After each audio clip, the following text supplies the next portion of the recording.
60. Rose baru saja muncul dari balik pintu. Lalu ia segera duduk di kursi berseberangan dengan Reves yang sudah menatapnya nyalang. Sebenarnya tidak ingin menyalahkan Rose atas kesalahpahaman ini.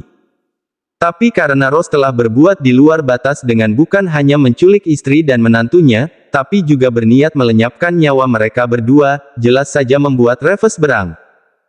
Ia tidak menyangka telah mempercayakan istrinya pada seekor rubah betina. Mereka memang tidak pernah menaruh curiga pada Rose. Apalagi Rose telah bekerja dengan keluarga mereka selama beberapa tahun. Mereka hanya tahu kalau Rose seorang yatim piatu dan hanya tinggal dengan pamannya saja. Jadi mereka tak pernah ingin mengorek masa lalu Rose, terlebih setiap menyebut kedua orang tuanya, wajah Rose langsung berubah sendu. Seakan ada kesedihan yang begitu besar ia tanggung selama ini. Oleh sebab itu, Delena selalu memperlakukannya dengan baik.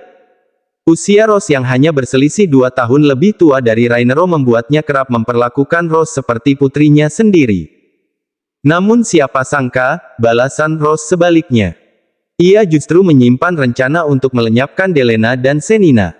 Sungguh, Reves tidak semurah hati itu untuk memaafkan Rose. Untuk apa Anda menemuiku?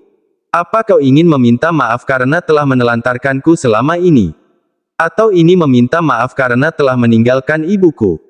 Tanya Rose seakan-akan Reves memanglah ayahnya. Kedua alis Reves terangkat. Sudut bibirnya berkedut. Tak lama kemudian, Reves pun tergelak membuat Rose mengerutkan keningnya. Apakah Anda sudah gila karena baru menyadari kalau kau memiliki putri dengan kekasihmu terdahulu? Cibir Rose. Makin terbahaklah Reves. Dengan tawa yang berderai, ia mengambil amplop putih dari rumah sakit tadi dan melemparkannya tepat di wajah Rose. Tawa yang tadi berderai, dalam sekian detik berganti menjadi seringaian. Putri. Putri dari mana? Jangan bermimpi menjadi bagian dari keluarga Sanchez karena keluarga Sanchez tidak memiliki riwayat keluarga pembunuh seperti dirimu, balas Reves. Rose mengepalkan kedua tangannya. Dengan tatapan penuh benci, Rose membaca tulisan yang tertera di amplop. Dahinya kian berkerut saat membaca satu persatu kata hingga membentuk sederet kalimat. Tidak, ini tidak mungkin. Anda pasti ingin menipuku kan? Kau memang laki-laki bajingan. Bahkan kau tega memalsukan hasil tes DNA ini karena tidak ingin mengakuiku sebagai anakmu. Anda benar-benar bajingan. Sentak Rose tidak terima. Brak. Kau pikir aku sekeji itu untuk memungkiri anak sendiri? Hah. Kalau kau memang anakku, aku pun takkan mengabaikannya. Aku akan bertanggung jawab sebagaimana layaknya seorang ayah, tapi nyatanya, Mau memang bukan anakku. Tidak ada setetes pun darahku mengalir di dalam tubuhmu. Seharusnya kau mempertanyakan hal ini pada ibumu, anak siapa dirimu. Mengapa darahku sama sekali tidak mengalir dalam tubuhmu? Laki-laki mana saja yang telah meniduri ibumu, jangan tanyakan aku karena memang inilah kenyataannya, ucap Reves lantang. Ia benar-benar kesal karena dituduh memalsukan hasil tes DNA. Anda bohong. Anda tahu, mengapa aku mengatakan itu? Karena aku pernah diam-diam melakukan tes DNA dengan bantuan Paman Jose. Dan, di dalam kertas itu, tertera dengan jelas kalau Anda adalah ayah biologisku, ucapnya dengan rahang mengeras. Mengapa Rose bisa bertindak sampai sejauh ini? Ya, tentu karena ada bukti yang menguatkan kalau Reves benar-benar ayah kandungnya. Reves tersenyum sinis, bagaimana kalau paman kesayanganmu itulah yang merekayasanya? Tanyanya dengan seringai membuat Rose tertegun di tempatnya. Tidak. Itu tidak mungkin. Tidak mungkin Paman Jose sampai melakukan hal itu. Untuk apa? Sedangkan sejak lama hanya dia satu-satunya keluargaku yang selalu ada untukku. Dia benar-benar menyayangiku seperti anak sendiri. Bukankah begitu maksudmu? Potong Reves membuat jantung Rose seketika berdetak hebat. Aku pastikan aku tidak menipumu. Kalau perlu kita bisa melakukan tes kembali didampingi pihak kepolisian. Tapi aku juga takkan berhenti sampai di situ. Aku pun akan mencari tahu hubungan kalian sebenarnya. Bisa saja kan kalau ayah biologismu justru pamanmu sendiri. Kau cukup duduk manis di sini, menunggu hasil penyelidikanku. Aku pastikan, kau akan menangis darah karena telah mengkhianati istriku yang begitu menyayangimu selayaknya putrinya sendiri, ucap Reves tegas. Reves lantas berdiri. Ia mengibas jas yang ia kenakan. Sebelum berbalik pergi dari sana, Reves pun berujar, entah apa latar belakang laki-laki itu membohongimu sejauh ini. Aku pastikan akan mencari tahu. Takkan aku biarkan manusia sampah sepertinya melakukan sesuatu seenaknya. Apalagi hal ini menyangkut keselamatan istri dan menantuku. Usai mengucapkan itu, Reves pun segera pergi dari ruangan itu. Sepeninggal Reves, Rose hanya terus termenung. Pikirannya berkecamuk. Bagaimana bila apa yang Reves katakan tadi benar? Dan bagaimana bila Hosela ayah biologisnya yang sebenarnya? Sore harinya, sesuai rencana, Rainero dan Senina diantar Axton pergi ke rumah sakit di mana Ambar dirawat. Setibanya di depan kamar rawat Ambar, Axton lebih dulu meminta izin pada petugas yang berjaga untuk melihat keadaan Ambar. Para petugas yang mengetahui siapa Rainero dan Axton pun segera mempersilahkan. Pintu terbuka, Ambar segera mengalihkan pandangannya ke arah pintu. Mata Ambar terbelalak saat melihat sosok Senina dan Rainero lah yang masuk ke dalam sana. Untuk apa kau datang kemari? Hah? Untuk menertawakan aku. Dasar bajingan keparat, aku yakin, kaulah yang memerintahkan orang untuk menyiram wajah Jessica dengan air keras, bukan? Teriak Ambar berang. Air matanya menetes membayangkan putri kesayangannya kesakitan karena siraman air keras di wajah. Lalu salah satu kakinya yang terpaksa diamputasi karena tulangnya yang hancur tergilas roda kendaraan. Sejahat-jahatnya dirinya, hatinya pun akan hancur saat mengetahui nasib anaknya yang begitu buruk. Senina terkekeh sinis, sebenarnya aku tidak ingin menertawakan kemalanganmu, tapi karena kau sendiri yang meminta, baiklah aku akan tertawa, ucapnya dengan seringai mengejek. Dan apa kau bilang tadi, aku yang memerintahkan orang untuk menyiram air keras ke wajah Jessica. Ah, waktuku tidak sesenggang itu untuk mengurusi jalaang kecil seperti dia. Seharusnya kau sadar, musuhnya itu banyak. Bukan satu dua rumah tangga dan hubungan orang yang ia hancurkan jadi wajar kalau banyak yang dendam. Salahkan dirinya sendiri mengapa memilih jalan menjadi jalaang. Sekarang, lihat akibatnya. Ah, aku lupa, kalau buah jatuh tak jauh dari pohonnya. Ibunya saja jalaang perusak rumah tangga orang, maka anaknya pun bisa saja jadi lebih jalaang, ucap Senina dengan tatapan mencemooh. Tutup mulutmu, bangsaat. Teriak Ambar tidak terima Senina merendahkan putrinya. Kau yang tutup mulut kotormu itu, sialan. Bentak Rainero tidak terima saat Ambar membentak istrinya. Hei laki-laki bodoh, jangan bodoh mau dengan perempuan seperti dia. Kau tidak tahu kan kalau dia itu jalaang. Bisa jadi anak yang ia kandung bukanlah anakmu. Brak. Rainero menendang kasar kursi yang ada di samping ranjang Ambar membuat kursi itu terpelanting. Ambar terkesiap, wajahnya yang semula pucat, makin terlihat pasti melihat kemarahan Rainero. Jangan berani-berani menghina istri dan anakku. Aku yang lebih tahu siapa mereka. Jangan samakan Senina dengan kau dan putrimu yang jalaang itu. Bahkan akulah laki-laki pertama bagi Senina. Dan anak-anak itu murni darah dagingku. Kau benar-benar perempuan iblis. Aku pikir mengurungmu dengan para tahanan gila itu bisa menyadarkanmu, tapi nyatanya tidak. Sepertinya, aku akan membuat kau makin tersiksa di dalam penjara sana. Dan akan aku pastikan, kau takkan mati dengan mudah agar mau merasakan bagaimana rasanya jadi Senina selama ini. Dan agar kau merasakan, bagaimana tersiksanya ibu Senina selama ini karena kau beri racun sedikit demi sedikit sehingga kesehatannya terganggu. Mata Ambar melotot tajam saat rahasianya yang satu itu pun ikut terbongkar. Begitu pula Senina, ia benar-benar terkejut akan satu fakta yang memang belum Rainero ceritakan. Kenapa? Kau terkejut aku mengetahuinya. Asal kau tahu, racun yang kau berikan kepada mendiang ibu Senina pun telah mengalir di dalam tubuhmu. Siap-siaplah merasakan penderitaan yang ibu Senina alami selama ini. Dan, selamat mendekam di penjara dengan para tahanan psikopat itu, ucap Rainero dengan seringai kejamnya. Tubuh Ambar bergetar hebat. Ia tak menyangka kalau penyiksaan yang ia alami di dalam penjara pun termasuk salah satu rencana Rainero. Ya, Ambar dikurung bersama para tahanan yang berjiwa psikopat. Mereka sangat suka menyiksa Ambar. Bila Ambar melawan sedikit saja, maka mereka tak akan segan-segan menyiksanya. Bahkan ada salah satu tahanan yang merupakan seorang penyuka sesama jenis. Alhasil, ia sering mendapatkan pelecehan di dalam sana. Selain permasalahan Jessica, hal itulah yang makin membuat Ambar frustasi. Ambar menggeleng frustasi, ia lantas menarik kasar jarum infus di pergelangan tangannya. Lalu ia beranjak dari sana untuk mencari sesuatu yang bisa digunakannya untuk mengakhiri hidup. Tapi sayangnya, ia tidak menemukan apa-apa. Lalu ia menuju kamar mandi. Ia memandang cermin besar di sana. Kemudian ia mengambil botol sabun dan memukul-mukulkannya sehingga cermin itu retak dan pecah. Diambilnya salah satu kaca dan digoreskannya ke pergelangan tangan. Darah segar mengucur deras, tapi ternyata keberuntungan belum berpihak padanya. Petugas menemukan keberadaannya dan segera melakukan tindakan penyelamatan. Seperti kata Rainero, ia takkan membiarkan Ambar mati semudah itu.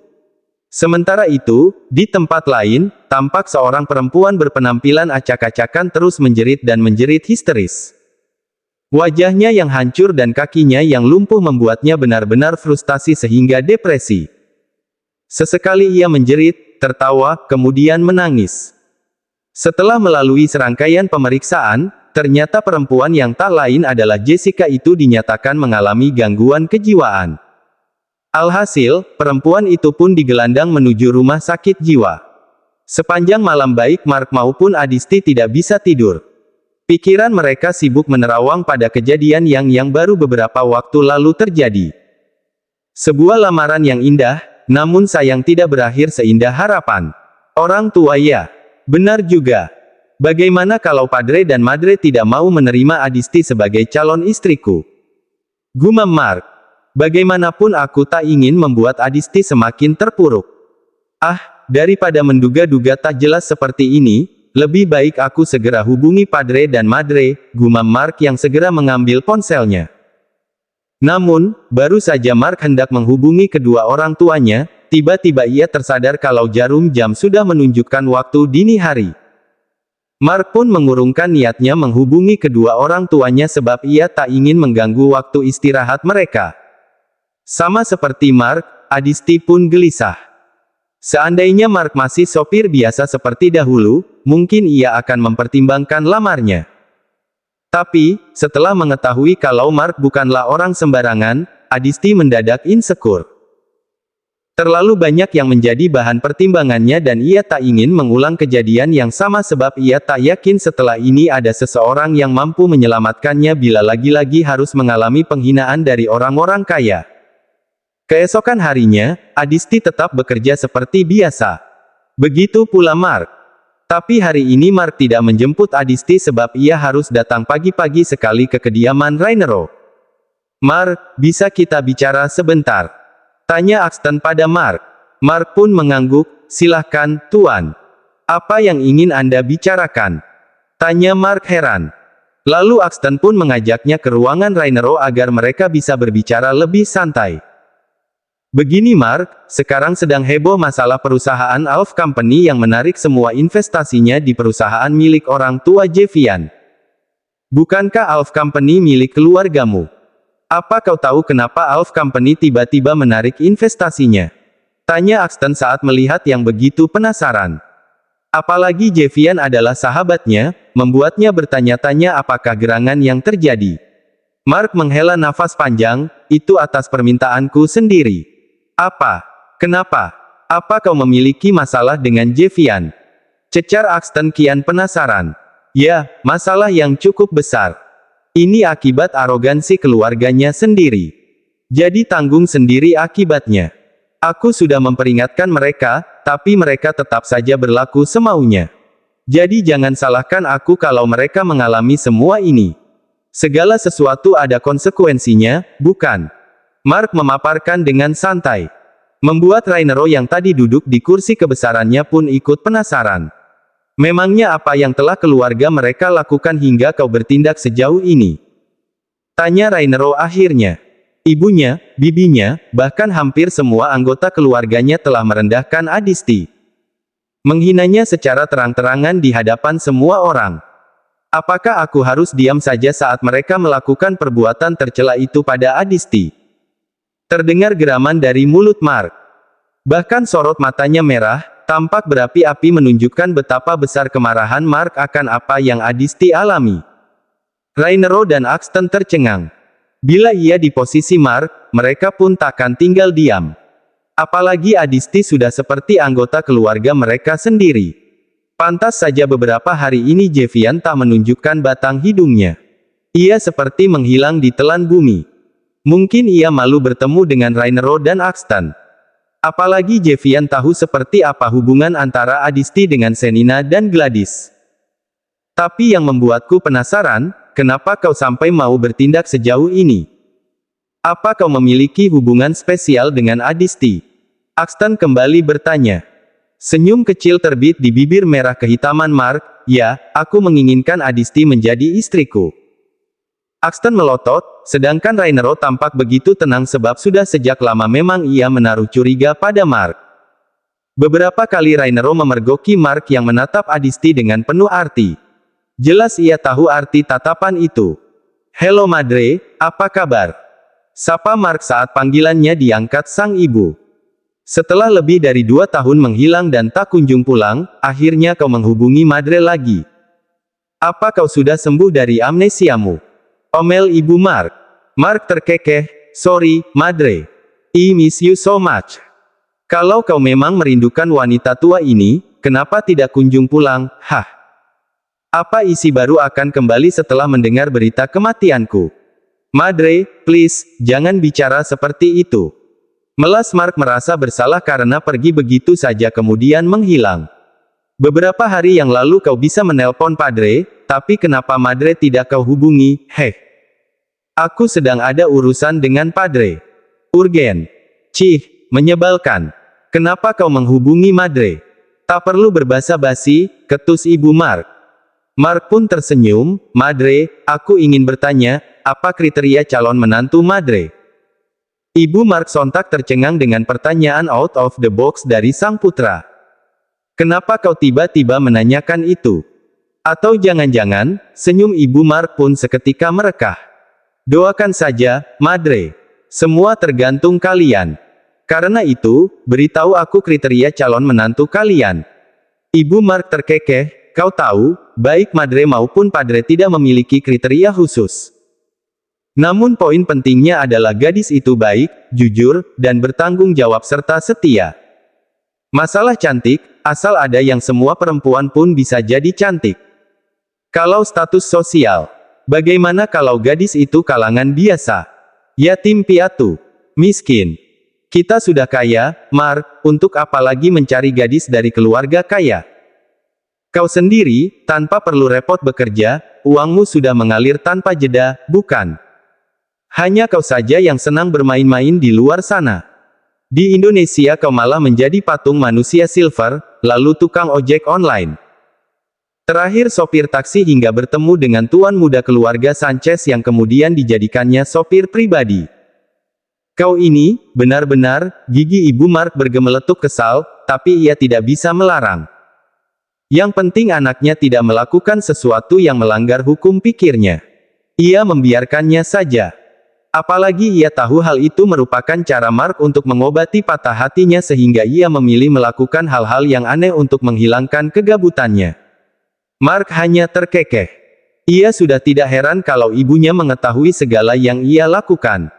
Bukan tidak mungkin, ibunya pun sudah tahu tentang Adisti. "Kem, kita lanjut lagi. Kau bilang tadi, bagaimana kalau ia yatim piatu?"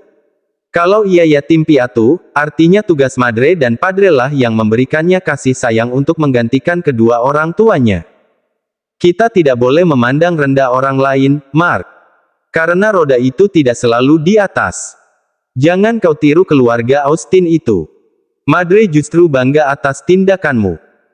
Mereka memang harus mendapatkan pelajaran agar tidak semena-mena di kemudian hari, tukas ibu Mark yang juga sudah mendapatkan cerita dari sang suami kalau Mark memintanya mencabut semua investasi di perusahaan Austin.